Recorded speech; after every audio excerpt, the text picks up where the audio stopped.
पृथ्वी पर सबसे पहले मनु जी महाराज ने। हम मनु की संतान है इसलिए हमें मनुष्य कहते हैं। हमें मनुष्य क्यों कहते हैं? हम किसकी संतान हैं?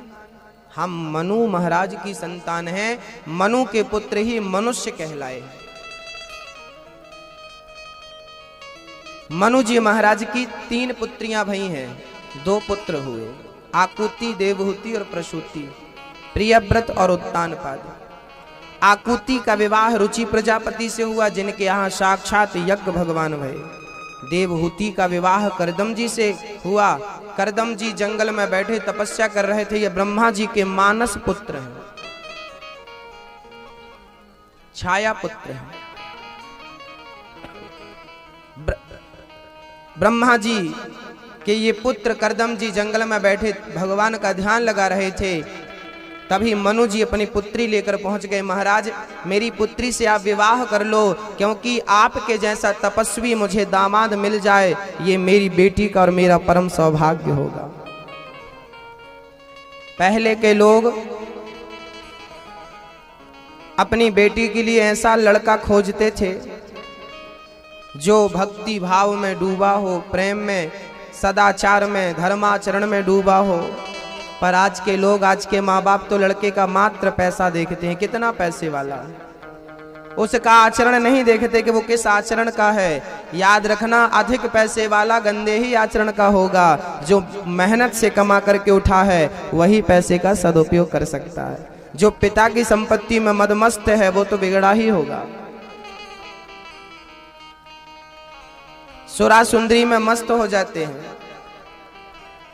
इसलिए निवेदन है कि अपनी बेटी के लिए पैसे वाला मत खोजो, अपनी बेटी के लिए संस्कारी गुणवान दामाद ढूंढो।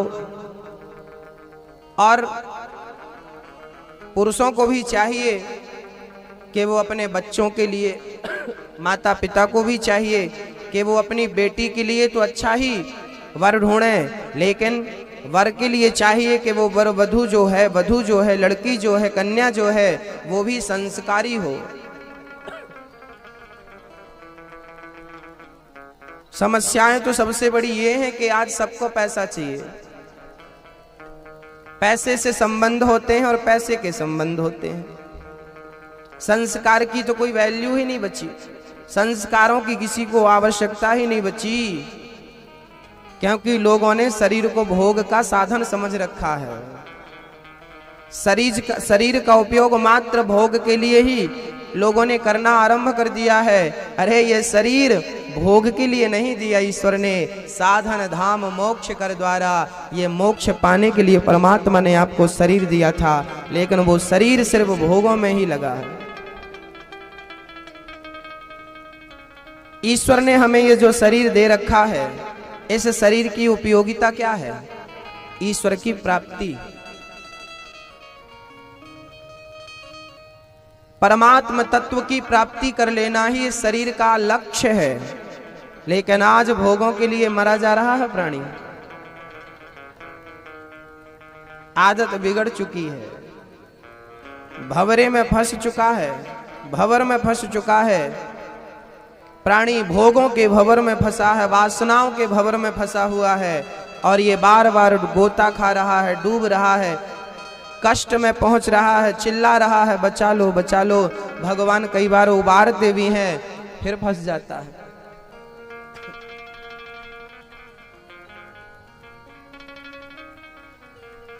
भगवान की माया बड़ी प्रबल है। मम माया दुरत्यया, ममता तू ना गई मेरे मन से,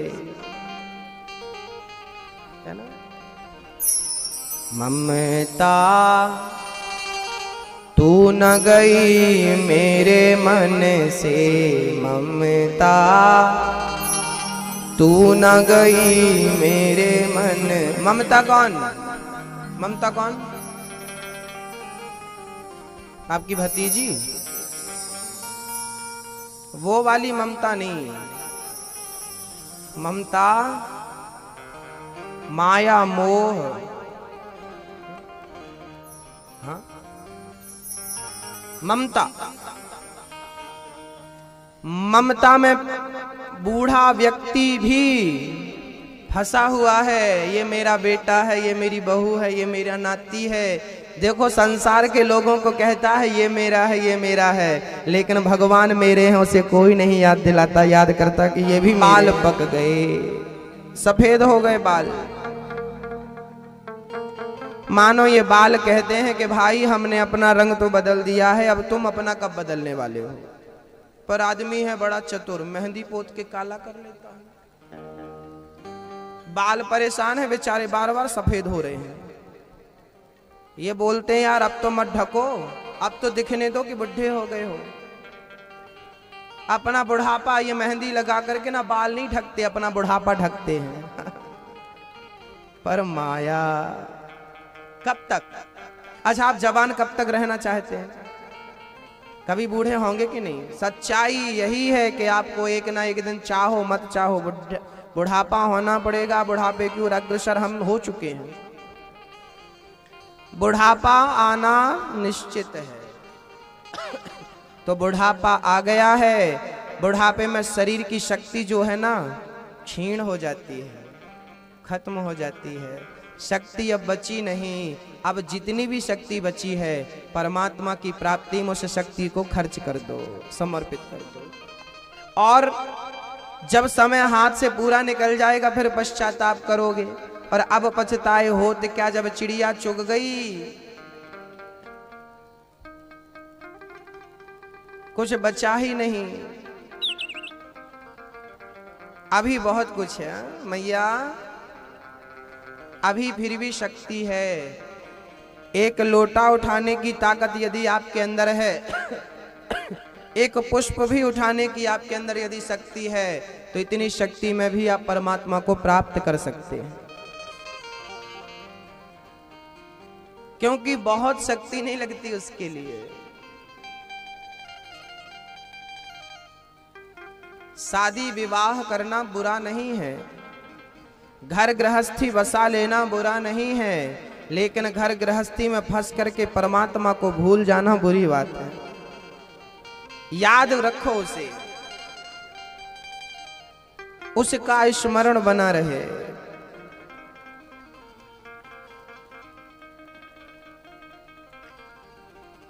करदम जी महाराज की 9 बेटियां वहीं ब्रह्मा के 9 पुत्रों से विवाह कर दिया।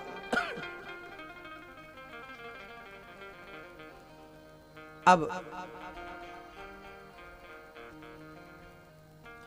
ये जो विवाह किए ना, कला का विवाह मरीचि से, अनुसुईया का विवाह अत्रि से कर दिया, श्रद्धा का अंगिरा से, हविर्भू का पुलस्त जी से, गति का विवाह पुलह से, क्रिया का विवाह जो था वो क्रतु से हुआ, ख्याति का विवाह भृगु से, अरुंधति का विवाह वशिष्ठ जी से, और शांति का विवाह अथर्वा मुनि से। ब्रह्मा जी के 9 पुत्रों से करदम जी की 9 पुत्रियों का विवाह पूरा हुआ।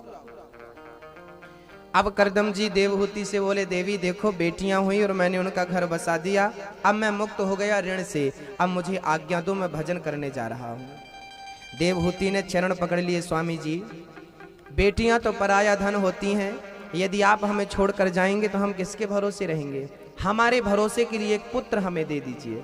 तब करदम जी और रुके हैं, और देवहूति के गर्भ से एक सुंदर सा पुत्र हुआ है, और वो साक्षात भगवान नारायण ही कपिल भगवान बनकर के प्रकट भये हैं। कपिल भगवान आए हैं, कपिल भगवान को गोद में लेकर मां बड़ी प्रसन्न है। करदम जी ने हाथ जोड़ लिए, देवी अब देखो पुत्र भी मिल गया आपको, अब मुझे आज्ञा दो, अब मैं चलो, क्योंकि समय बहुत कम है। पहले के लोग ना विवाह इसलिए करते थे ताकि मेरे घर में कोई भक्त पैदा हो, कोई बढ़िया सा भक्त पैदा हो, भगवान की भक्ति करे। तो वो पैदा हो गया, अब वो भजन में लगा, हम भजन में लग जाएं। माँ बाप यदि भजन में लगे रहेंगे तो भजन करने वाले पुत्र ही पैदा होंगे, भजन करने वाले पुत्र ही जन्म लेंगे माँ के गर्भ से।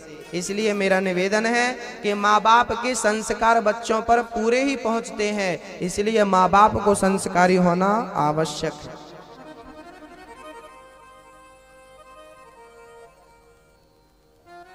पुत्र संस्कारी कब बनेगा? जब माँ बाप संस्कारी बनेंगे।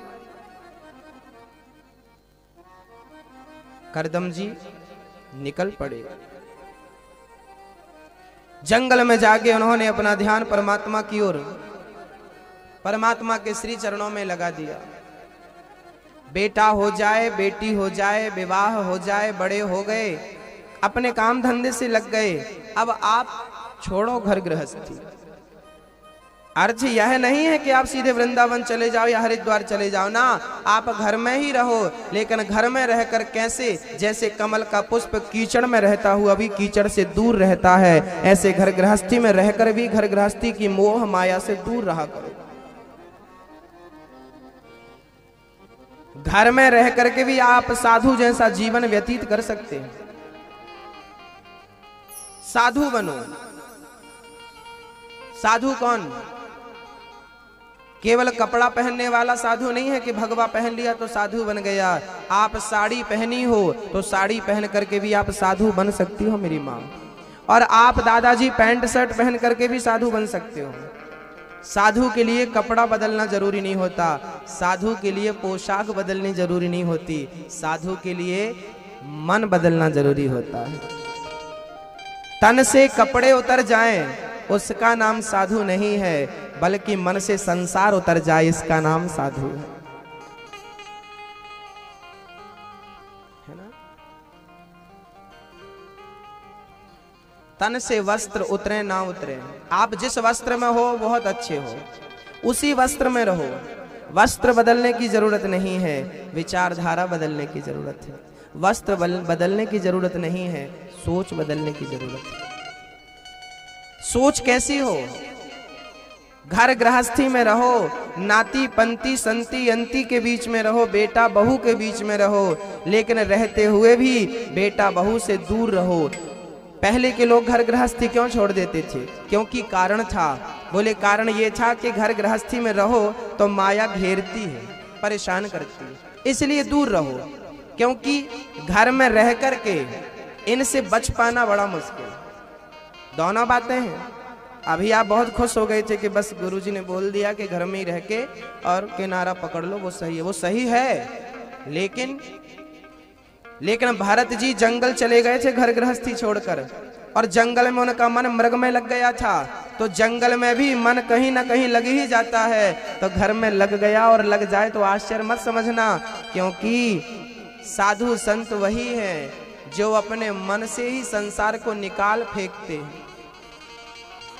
कैसे त्याग दो संसार को? अच्छा एक बात बताओ, आप सुबह मंजन ब्रश तो करते होंगे। आपने ब्रश किया और ब्रश करने के बाद कुल्ला किया, थूक दिया, तो आपने जो थूका उसकी आपको कभी याद आई? अरे राम राम राम, हमने मुंह का पूरी गंदगी थूक दी। आपको कभी उसकी याद आई? आपने कभी पलट के उसे देखा? मलमूत्र त्यागने के पश्चात प्राणी उसे कभी पलटकर देखता नहीं है। जैसे मलमूत्र को त्याग देने के बाद हमें कभी उसकी याद नहीं आती, ऐसे संसार को मलमूत्र की तरह त्याग देने वाला प्राणी संत है। त्याग इस प्रकार का हो, इसका नाम त्याग है। ये नहीं कि त्याग दिया फिर पकड़ लिया। महाराज जी हम तो सब त्याग चुके, हम तो बच्चों से भी मतलब नहीं रखते, नाती बंदी से भी मतलब नहीं रखते, और अपने घर से भी मतलब नहीं रखते। और शाम भाई कि गुरुजी अब हम लेट हो रहे हैं, थोड़ा घर जाए। एक तरफ मतलब भी नहीं रख रहे हैं और दूसरी तरफ याद भी सता रही है। तो ये तो मरकट वैराग्य है। थोड़ी देर में बंदर इस डाल में और थोड़ी देर में बंदर इस डाल में, ये बंदर वाला वैराग्य है। ये वैराग्य आपका कल्याण नहीं कर सकता। इस वैराग्य से आपका कल्याण नहीं हो सकता। बुढ़ापा आए उसके पहले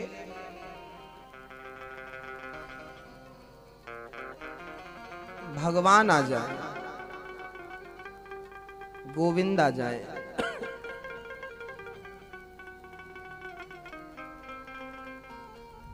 उम्र हो गई है हमारी, मौत का भी इंतजार है, कृष्ण का भी इंतजार है। बस देखना यह है कि पहले कौन आता है, मौत आती है कि कृष्ण आते हैं। हमें डर नहीं लगता मृत्यु से, लेकिन एक बात का दुख जरूर है कि पहले मौत आ गई तो कृष्ण को देखने की अभिलाषा मन में चली जाएगी। कृष्ण को पाने का जो विचार था वो फिर से हमें संसार में भेजेगा और फिर हमें भक्ति के पथ पर चलाएगा। अच्छा है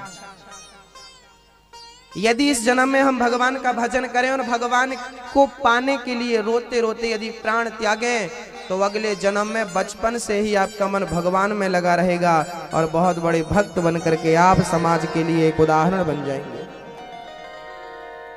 समाज के लिए एक मिसाल बन जाएंगे। जैसे मीरा बन गई, जैसे नरसिंह मेहता जी बन गए।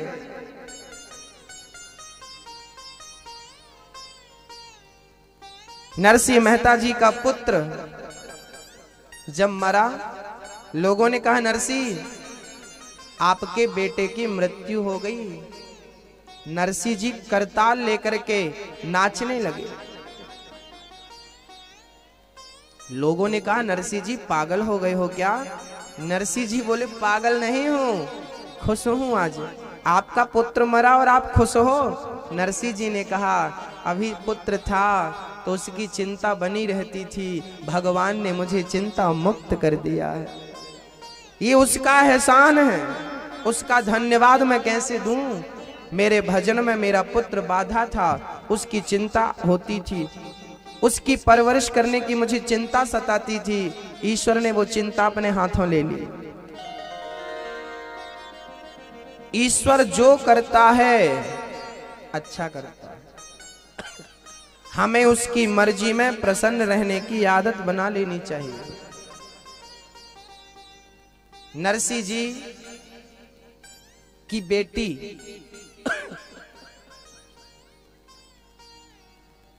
अंजार नगर में विवाही थी, उनकी एक पुत्री हुई और जब उनका विवाह होने का समय नजदीक आया,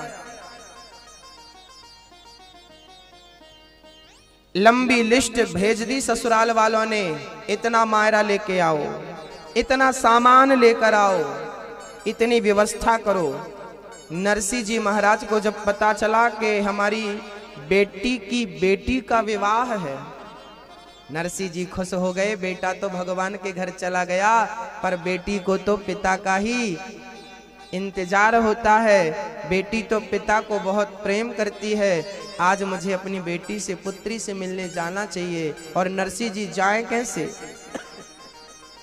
पहुंच गए अपने भाई के घर। भैया क्या हमें गाड़ी दोगे आप? नहीं, मेरी गाड़ी तो किसानी में लगी है, खेती में। पड़ोसी के घर गए, आप क्या अपनी गाड़ी देंगे? नरसिंह जी ले जाओ गाड़ी, पर वो थोड़ी ठीक नहीं है, एक चक्का यहाँ पड़ा है, एक चक्का वहाँ पड़ा है। नरसिंह जी ने दोनों चक्के इकट्ठे किए, गाड़ी टूटी फूटी सी तैयार करी और बैल लेने गए। भाई साहब आप जरा बैल देंगे? बैल दिए, बूढ़े बैल, बैल भी ऐसे के बैठ जाएं तो उठे नहीं और उठ जाएं तो चले नहीं। भगवान जाने ऐसे बैलों से कैसे गाड़ी आगे बढ़ी होगी। पर नरसिंह तो भक्त भगवान के, गाड़ी में बैल लगाए, आगे चली गाड़ी। और गाड़ी में सिर्फ ये नरसिंह जी नहीं, 15 सूरदास भगवान जाने कैसे बने होंगे उस गाड़ी में। इतनी सी गाड़ी, नरसिंह जी चले, गाड़ी में सूरदास जी विराजमान हैं। कहां जा रही है गाड़ी नरसिंह जी की? भगवान के भरोसे मायरा भरने जा रहे हैं नरसिंह जी। और मायरा के नाम पर क्या है? मायरा के नाम पर गोपी चंदन रख लिया, सवा मन लंगोट रख ली अपनी। संत के पास क्या, तुम्बा तुम्बी रख ली ढेर सारे गाड़ी में। एक तरफ तुम्बा तुम्बी, चंदन, श्री, चल पड़ी गाड़ी। गांव से बाहर निकली, जंगल में जैसी गाड़ी पहुंची,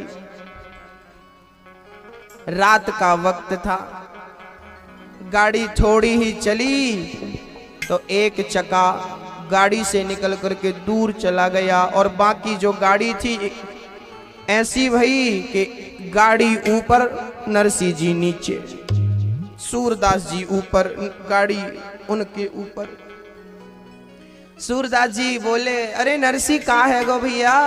नरसिंह जी बोले, कुछ ना भयो भैया, चाय पानी की है जाएगी अब, हाँ लंच करवे को समय आएगे हो। सूरदास जी बोले, हमारी ऊपर ये गाड़ी कैसे आएगी? दूसरी गाड़ी ऊपर से टपकी क्या? नरसिंह जी बोले, तुम चुप रहो, हमारी गाड़ी टूट गई है। नरसिंह जी गए, चक्का को पकड़ करके लाए, पर गाड़ी कैसे सुधारे, सुधारना आती नहीं। नरसिंह जी ने गाड़ी छोड़ी और सबन की गाड़ी बनाने वाले को याद किया, प्रभु आप आओ। टूटी गाड़ी भी तो आज विमान बनी, नरसिंह गावे भजन सुने खुद श्याम धड़ी। टूटी गाड़ी भी विमान बन गई। भक्तों, जिसको भगवान बनाना चाहे उसे तो कोई रोक ही नहीं सकता मंजिल तक पहुंचने से, है ना? जिसे भगवान पहुंचाना चाहे उसे कोई रोक सकता है? उसकी गाड़ी टूट भी जाए तो बनाने भगवान ही आते हैं। बस भगवान के भरोसे रहने की आदत बना लो, आदत होनी चाहिए भगवान के भरोसे। देवहूति बैठी हैं, एक दिन हाथ जोड़ करके उदास मन से पूछती हैं, प्रभु आपसे मैं कुछ पूछना चाहती हूँ। कपिल मुनि बोले, माँ आप मेरी माँ हो, और माँ को भला बच्चे से कुछ पूछने के लिए इतना संकोच करना पड़ता है क्या? बोलो आपको क्या चाहिए? देवहूति ने करवध्य प्रार्थना करी है, गोविंद आप भगवान हो, ये मत कहना कि मैं आपका पुत्र हूं। आप जगत के पिता हो, पुत्र बनकर लीला करने आते हो। देवहूति ने कहा कि प्रभु मुझे आपसे बस एक ही प्रश्न पूछना है कि ईश्वर की प्राप्ति कैसे हो, परमात्मा कैसे मिलेंगे? मेरी जिंदगी निकल गई, पति मिला तो करदम जैसा तपस्वी, पुत्र मिला तो आप जैसा, पिता मिला तो मनु राजा जैसा, लेकिन फिर भी मन से पूछती हूँ, मन क्या तेरा पेट भरा? भोगों को भोगते भोगते, संसार का सुख लेते लेते क्या तेरी तृप्ति हुई? मन कहता भी मेरा पेट नहीं भरा। एक बात बताओ, इस पूरे इंदौर में कोई सुखी है? जो बहुत छोटा आदमी है ना, रिक्शा चलाने वाला भाई, जो दिन भर में मात्र 100 रुपए कमाता है, उससे जाकर पूछना क्या तू सुखी है? वो कहेगा मैं सुखी नहीं हूं। और इंदौर में सबसे ज्यादा पैसा कमाने वाला, जो महीने के करोड़ों रुपए कमाता, उससे पूछना साहब जी आप सुखी हो? नहीं। फिर सुख कहां है? सारी दुनिया पैसे के चक्कर में घूम रही है, सारी दुनिया पैसे के पीछे घूम रही है, और कौन समझाए दुनिया वालों को कि सुख पैसे के पीछे घूमने से नहीं मिलता, सुख तो भगवान के पीछे घूमने से मिलता है। आपका मार्ग ही गलत है, गलत ट्रैक पर चल रहे हो।